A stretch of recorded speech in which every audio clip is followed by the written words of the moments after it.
Heterossexismo é um sistema de atitudes, presunções e discriminações em prol de relacionamentos entre pessoas do sexo oposto e da atração pelo sexo oposto. Pode incluir a predisposição em assumir que outras pessoas são heterossexuais ou que relacionamentos e atrações pelo sexo oposto são as únicas normas válidas e, dessa forma, superiores. O termo foi publicado pela primeira vez pelo ativista LGBT norte-americano Craig Rodwell, em 1971, quando ele cunha o termo ao associá-lo com o que ele chama de preconceito hétero.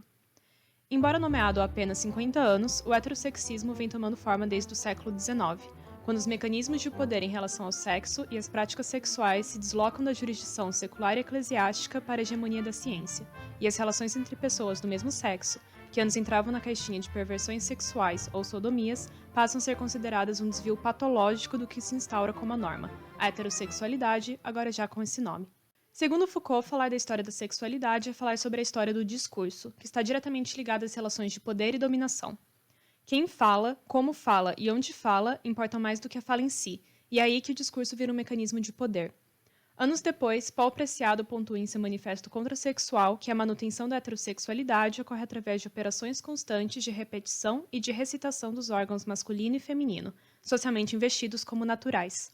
E como Berenice Bento afirma, não existe corpo anterior à cultura. Dessa forma, uma forma de se entender o heterossexismo ou heteronormatividade é analisando a mídia. Em 1930, entra em vigor o Código Reis, um código de censura da própria indústria cinematográfica ditando que não era permitido aparecer em um filme. Isso incluía a representação de comportamentos homoafetivos ou homossexuais, como os que estavam começando a ser timidamente representados em obras anteriores. Com o código, para que essa representação ocorresse, ela necessariamente deveria ser vista como algo perverso e ela necessariamente deveria ser punida.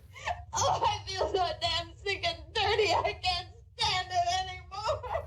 Passou-se então a criar personagens codificados como homossexuais. Isso significava que eles eram retratados com atributos particulares de forma muito estereotipada do que seria uma pessoa gay, sem que ela o fosse explicitamente no texto. Essas características normalmente eram usadas para associar esses maneirismos e trejeitos estereotipados à ideia de aberração, vilania e ao ridículo. I'd rather just sing. Stop that. You're not going into a song while I'm here. Dessa forma, perpetua-se a ideia da heterossexualidade sendo, em contrapartida, normal, boa e dessa forma desejável. Mesmo quando a comunidade gay se torna mais aceita tanto na sociedade quanto legalmente, a linguagem do cinema criada por meio do código perdurou. Ela ensinou à audiência como devem ser os personagens queer, como devem agir, como devem ser tratados em tela e como um vilão deve se parecer, mesmo que não se perceba as origens homofóbicas e as implicações do uso desses tropos. Mas isso não significa que a representação em si de trejeitos associados à performance de gênero estereotipadas necessariamente seja algo negativo, e existem obras que subvertem esse tropo. I'm just a sweet transvestite from transsexual Transylvania. De qualquer forma, a ideia da heterossexualidade atrelada ao herói, ao protagonista, é tão forte que produções hoje em dia podem retratar o que é chamado de queerbaiting, ou seja, a prática de se sugerir, mas não realmente descrever ou confirmar, um personagem e ou relacionamento LGBT em tela.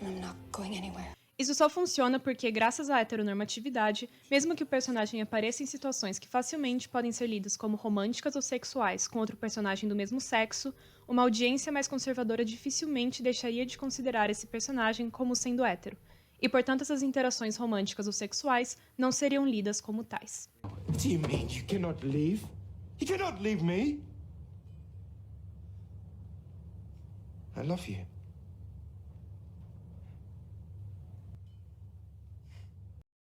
Em uma sociedade heterossexista, casais homoafetivos são considerados uma subversão de expectativas, que encontra pouco espaço para desenvolvimento se esse não for o tema da obra.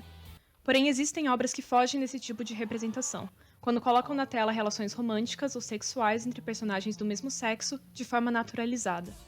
Ao se desvincular a orientação sexual de performance de gênero, ao retratar vivências LGBTs como sendo plurais, e ao não se representar homossexualidade ou cenas de intimidade e afeto entre pessoas do mesmo sexo como sendo uma surpresa ou uma reviravolta, quebra-se um pouco a expectativa da heterossexualidade e, portanto, a sua normatização.